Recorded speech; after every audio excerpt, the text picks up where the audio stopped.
أعوذ بالله من الشيطان الرجيم بسم الله الرحمن الرحيم ويل للمطففين الذين إذا اكتالوا على الناس يستوفون وإذا قالوهم أو وزنوهم يخسرون ألا يظن أولئك أنهم مبعوثون ليوم عظيم يوم يقوم الناس لرب العالمين كلا إن كتاب الفجار لفي سجين وما أدراك ما السجين كتاب مرقوم ويل يومئذ للمكذبين الذين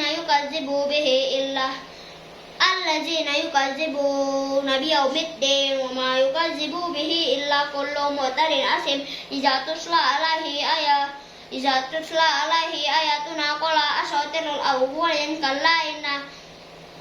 كلا بل ران على قلوبهم ما كانوا يكسبون كلا إنهم عن ربهم يومئذ لمحجوبون ثم إنهم لصالو الجحيم ثم هذا الذي كنتم به تكذبون صدق الله العظيم.